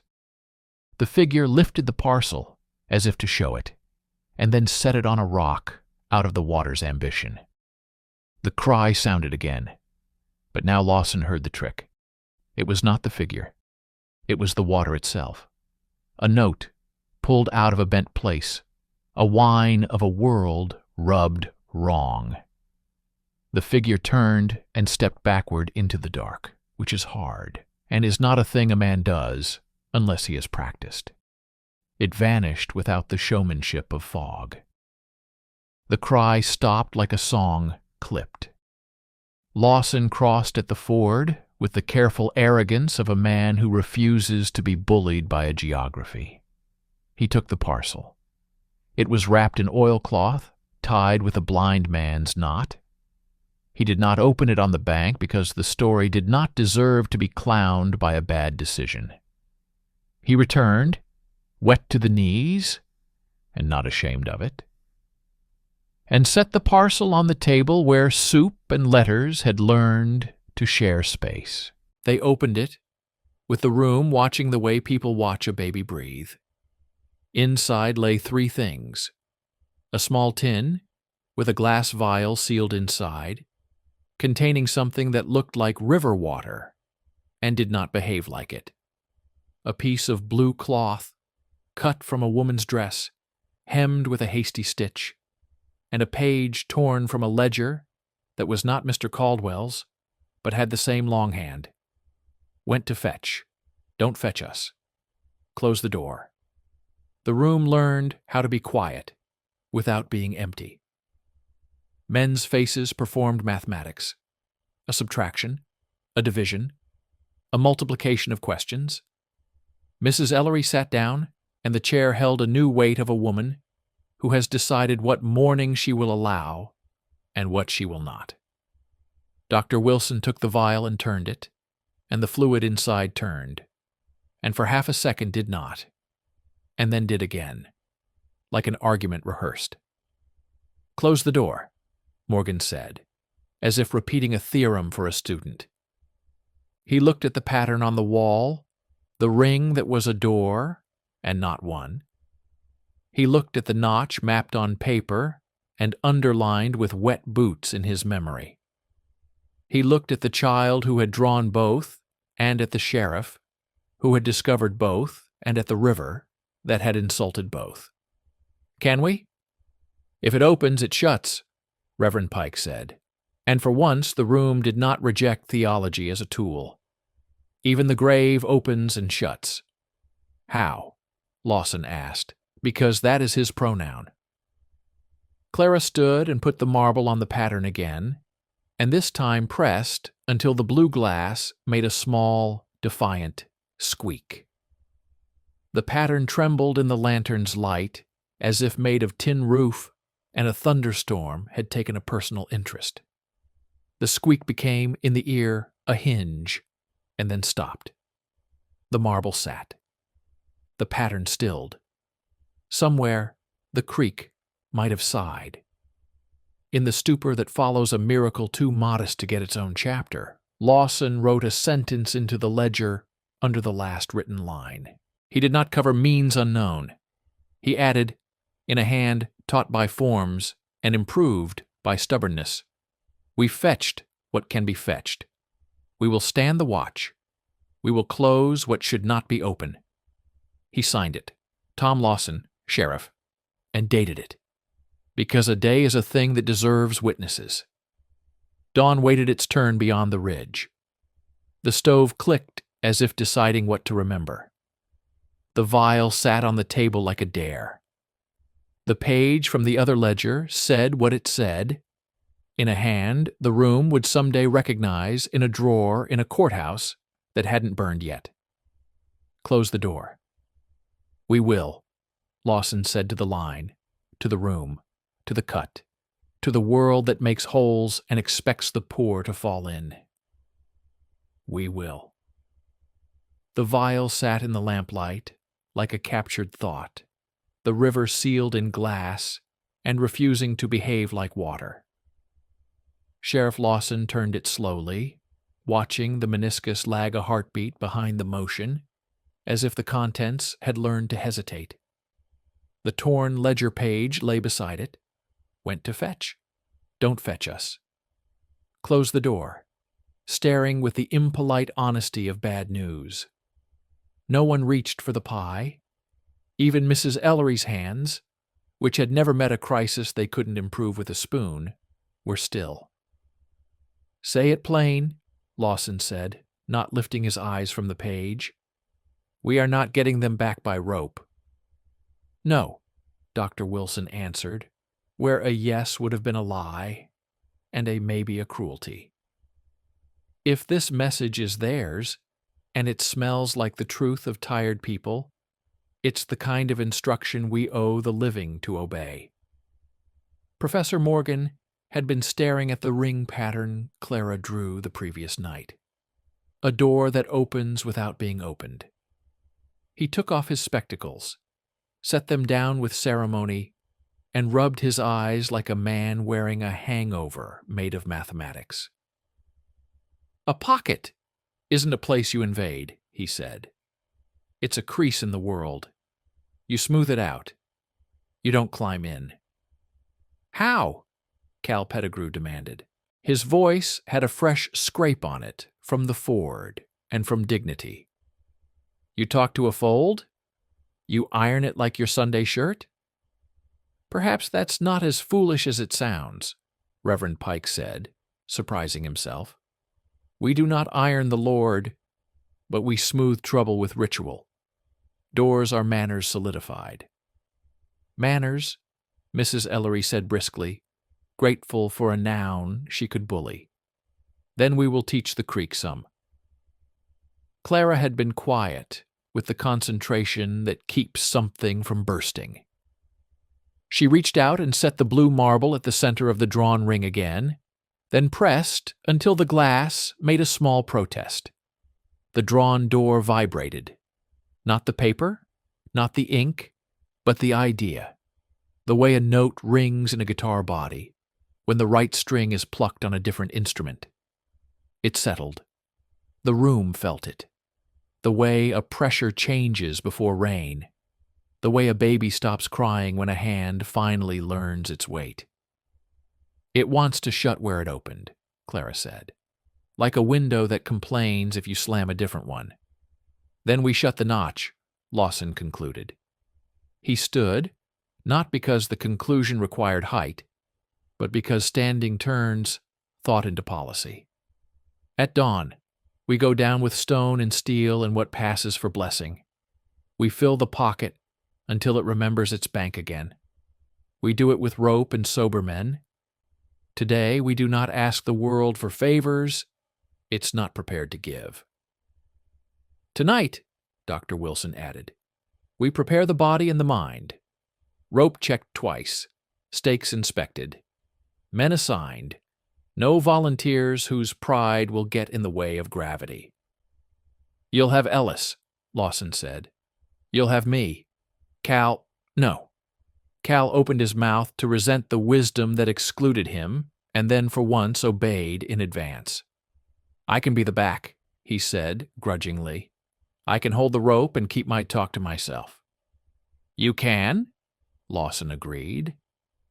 And the compliment drew blood, and therefore stuck. Morgan, who preferred chalk to mud and proofs to prayer, looked at Clara. And you, he said gently, will build us the tool we cannot forge. She nodded and returned to the ring. With the pencil's blunt kindness, she deepened lines, added a secondary loop, an inner hinge, a notation that looked like a lullaby written in numbers. She put the marble down, pressed, lifted, pressed again in a rhythm she didn't teach her hand, so much as let it remember. The door held a quiet, like a held breath. Somewhere beyond the ridge, beyond the cut, the world might have felt its own seam being thumbed flat.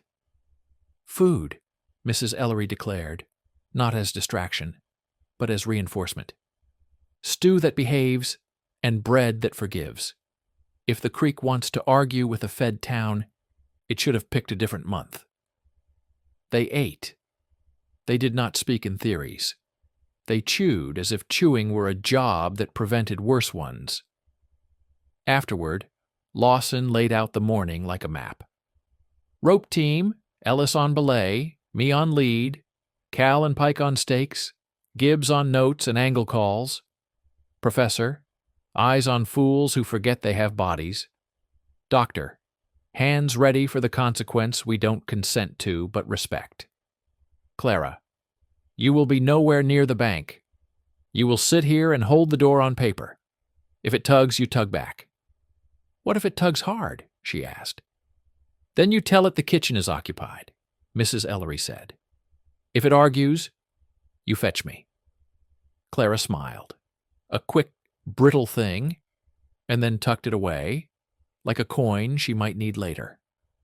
They slept in shifts. Sleep the texture of wool, useful, scratchy, short. Lawson did not sleep so much as rest his eyes to prove to the others that the world still had a setting for closed lids. He dreamed anyway, a single frame of the creek with no water, only glass, and behind it a room full of doors not meant for men. He woke with the taste of iron in his mouth and the conviction that the day would require exactness in exchange for mercy. Dawn found the rope team already at the cut. The cottonwood had endured the tying of men before. It accepted the belay like a saddled horse that approves and disapproves simultaneously. The notch looked indecent, like a wound that had learned to enjoy being open. Fog was present, but only in the way memory is present in a house someone moved out of last week. Stones, Lawson said.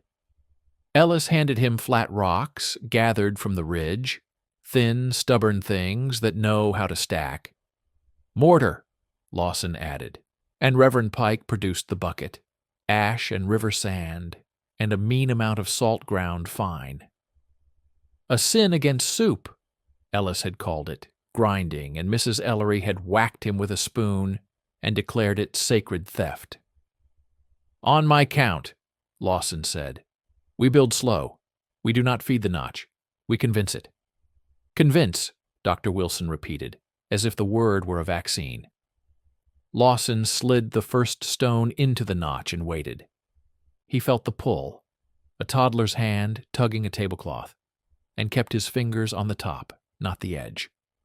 No, he said, to the notch, to the morning, to the part of himself that wanted to be dramatic. Not today. The stone held. He slid the second, thinner, a wedge, teaching the first how to be a wall. The pull came again, stronger, petulant. He whispered, "Mind your manners," not because rock listens, but because men do when they hear a voice with a job. Mortar, he said. Reverend Pike passed the trowel like a communion plate. Lawson pressed the salty paste in the seam and felt the notch recoil the way a mouth does when handed a taste it didn't order. He smiled, a mean little smile good men are allowed when the opponent is a whole. They built. Ellis fed stones like an assistant in surgery who anticipates the instrument by the crease in a surgeon's forehead. Cal held the stake rope and did not talk. Mr. Gibbs called angle corrections. More left. You're following the curve, not the edge. Give it a false corner. as if the notch could be lied to by geometry. Professor Morgan frowned in concentration at the pattern of their stack, watching for a harmonic, a dissonance, a moment where mathematics demands a different brick. Dr. Wilson watched men's faces for the pallor that says, another kind of pocket has opened. The notch whined, not in the ear, not in the wood, in the wrist bones. The stones sang back the way flat rock sings when persuaded to do civic duty. Lawson pressed the last wedge, a smaller thing than he wanted for the pride of it, and it slid into an obedience that would have counted as consent in a courtroom. He took his hands away as if from a wild horse's neck, slow enough to reassure, brisk enough to refuse argument. Again, he said, though there was nothing left to place. He meant, check, wait, believe it, the way you believe a door is shut by trying the handle twice. They waited. The pull returned, not in the notch, but in the belly, a nausea of forces rearranging themselves without permission. Hold, Lawson said to his breakfast and to the bank. The pull passed. The flat stone stayed. The salt mortar did what the old women in the holler had said salt would do. It told the edge its name, and the edge remembered. Another, Reverend Pike said. If there's a second mouth, feed it shut before it learns a new language. They did the farther notch and the shallower one, and then, because men with rope and a victory in hand become both wiser and more foolish, they probed along the grid lines for a fourth. There was none. The creek pretended to be creek, which is the best you can ask of anything old enough to have learned tricks. Back at the cabin, Clara had been sitting so still, the stove forgot to creak. The ring on paper hummed under her fingertips. When the first notch took the wedge, she felt it, a click in the hinges of thought. When the second shut, the hum lowered, almost pleasant. When the third took salt, the pressure that had been living under her collarbone released like a sob she had promised not to make. She got up and walked to the door as the men came into the yard, and she did not run, because dignity is a kind of gratitude. She looked at Lawson's hands first, 10 fingers, no bandage, no mischief, and then at his face, which had learned a new patience and needed coffee. It's shut, she said. It will try to be open again, he cautioned, not to steal the joy, but to prevent joy from becoming a fool.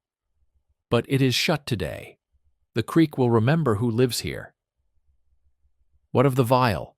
Professor Morgan asked, as if it might begin to speak in the new quiet. Dr. Wilson had been turning the glass while they worked, watching for a change that was not visual, and therefore hard to report. It behaves more like water now, he said, but not like this river. Like water that has been asked a difficult question and answered it, and now wants to be left alone. Then we leave it, Lawson said. He wrapped the vial in a scrap of cloth and placed it in a drawer where forks lived, the sovereign domain of the ordinary. The relief did not come as cheering. It came as chores. Mrs. Ellery set men to washing with the ferocity of a general arranging troops after a skirmish. Reverend Pike wrote 3 postcards, for reasons he would not explain, to widows who had nothing to do with the ridge and everything to do with mercy. Mr. Gibbs began copying the wall with a pace that had learned from panic how to be thorough. Cal went off and fixed the hinge on the privy door, because men need to fix something that swings when they have stopped a thing that shouldn't.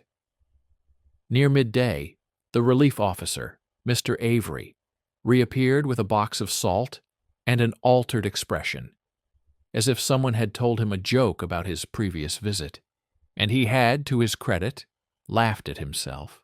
"Weekly report forms," he said, and then quickly, "and salt, per request." He looked at the men's boots, the grit under Clara's nails, the way the stove heat shifted air when you opened the oven. "You did something," he said, almost grudgingly impressed. "We closed a door that wasn't polite," Lawson said. Avery nodded once. "Keep it shut," he said, "and use the forms to tell me nothing you don't want the state to think it understands." After he left, Professor Morgan gathered his onion skin copies, the ledger pages transcript, his own notes admitting words like notch and pocket, with the humility of a man ready to be mocked in a better journal than this county could publish. "I will go back to Columbia," he said, "not because I wish to leave, but because someone must write the version of this that prevents a worse version. I will send a colleague who is kind where I am clever." "You'll send him with boots," Mrs. Ellery said primly. "With boots," Morgan agreed. He knelt to Clara's height, a dangerous move for a proud man, and spoke softly.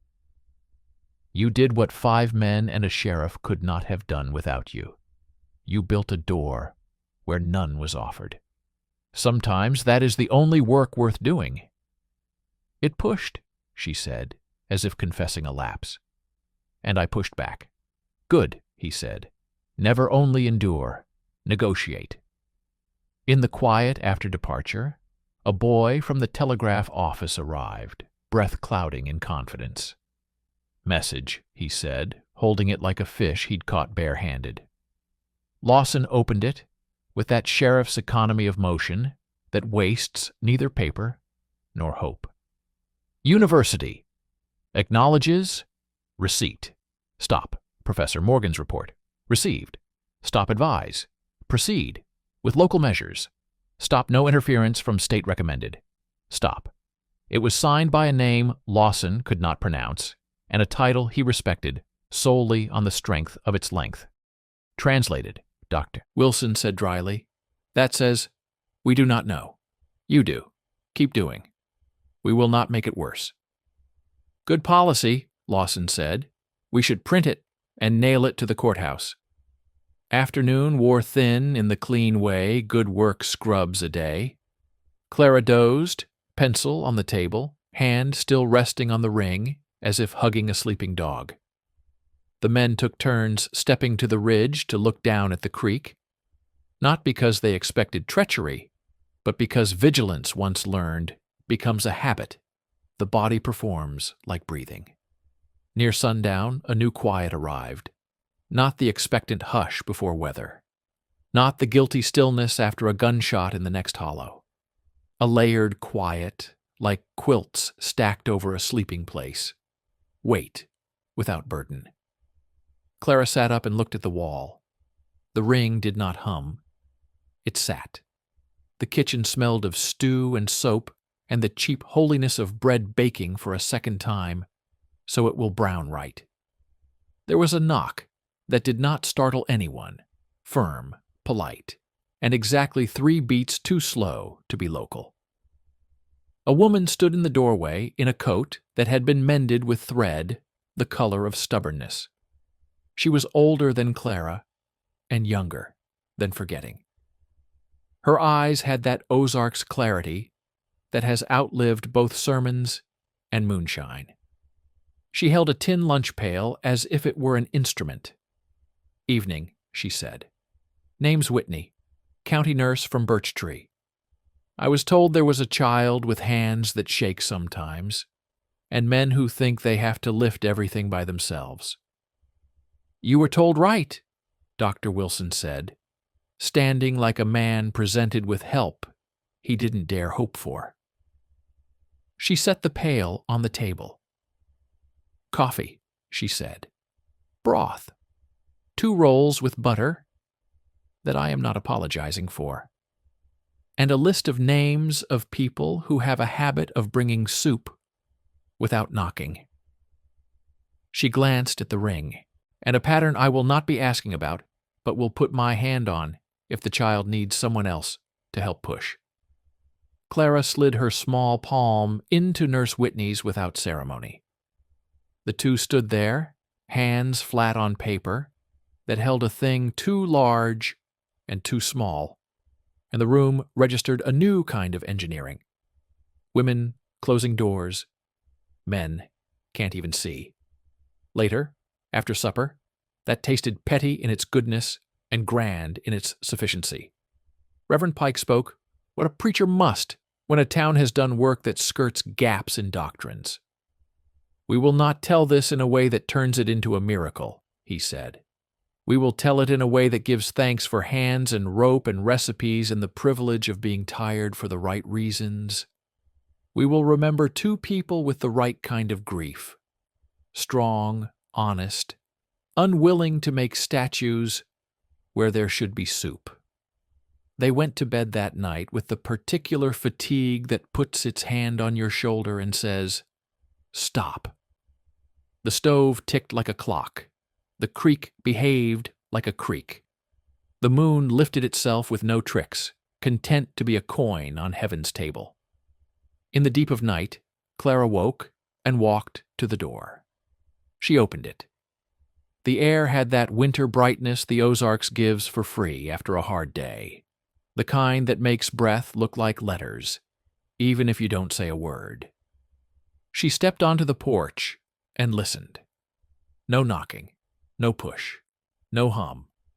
Only the small, right noises of a place that intends to continue. She went back to the ring and, on the margin, wrote, with her careful Ozark's hand, a sentence that could have been a math note or a prayer or a recipe instruction. Close it where it started. Respect edges. Feed the living. She set down the pencil and put the blue marble in a cup that had once had a chip and now had a story. She tucked the ledger fragment into the drawer with the forks. She slid the vial further back, under the folded towels, between the rolling pin and a packet of dried beans. Not to hide it, to domesticate it. Morning came honest and on schedule. The telegraph brought little and asked less. Men showed up who had not been summoned and leaned on fences to declare they were available if something heavy needed relocating. Mrs. Ellery sent them to fix the schoolhouse steps, and the men obeyed because even bravery understands assignments. Nurse Whitney started a ledger that did not where the word means anywhere and used only verbs that judge and nouns that feed. Mr. Avery brought more salt without a form and left without a speech. Professor Morgan's colleague arrived 2 days later, in boots, and with the best gift a city man can bring the country, the willingness to be useful before he is authoritative. A week on, the ridge remembered boredom. The walls remained, ink dark, onion skins filed. The ring demanded nothing. The cut minded its business like a dog who has been informed that jumping on guests is no longer an acceptable greeting. The ledger at the courthouse, in a drawer that would survive fires and elections, carried a line that reads like both defeat and victory, depending on which hand traces it. Means unknown. Case continued. Family to be remembered. At the cabin, Sheriff Lawson came by less in his official capacity, and more in his capacity as a man who likes his coffee black, and his day sentence to begin with, something other than a problem. He brought a book about bridges for Mr. Gibbs, and a candy stick for Clara, who accepted both with the same grace. He spent 5 minutes staring down the yard toward the ridge, and 5 seconds longer than necessary on the ring, and then let his eyes learn again that kitchen tables deserve to be stared at, same as creeks. "Door's holding," he said. "It knows we know it," Clara answered. "Sometimes that's enough." He nodded. He picked up the ledger Mrs. Ellery kept for the kitchen Who brought what? Who needed what? What the town owed itself in beans and gratitude. He added a line at the bottom in his thick, careful hand. Close the door. Feed the living. Sign, Tom. Clara took her pencil, and for the first time since the fog came, drew for pleasure. Not rings, not proofs. A cornstalk, a tall, foolish thing that insists on growth where a sensible plant would sprawl. She added a cast-iron skillet, a kettle, a slice of pie with steam lines a child might draw and a scientist might defend. She put a small door on a little house and drew it shut. Outside, the creek did what creeks do, argued with stones, negotiated with banks, carried secrets downstream in quantities that, if measured, would have embarrassed men. On the ridge, a line of winter sun glanced off a cottonwood scar where rope had rubbed, and the tree did not complain, because even trees like to be assigned a purpose that is plain. Somewhere far, maybe under limestone or inside a drawer in a different house, a seam stopped searching for an edge because a pencil on paper had convinced it to be tired. Somewhere nearer, a town went about the charity of its chores. Doors shut, doors opened, men fetched, women closed. Children learned that sometimes the bravest thing is to put a thing in a drawer and bake bread. The knowing did not go away. It learned manners. It knocked less. It sat when asked. It learned that in this kitchen, on this ridge, there would be room for it. When the stew had been ladled, and the plates were drying, and the night wanted a little thinking to keep it company. It learned the smell of salt that means memory, and the feel of a pencil that means not today. And Clara, 12, which is both small and enormous, learned the arithmetic of grief and the geometry of kindness and the physics of closing what should not be open. In the margin of a page, near the ring that had stopped humming, she wrote one more line in her tidy script, the kind that makes clerks respect country people against their training. We did not fetch them. We fetched ourselves. Close the door. Feed the living.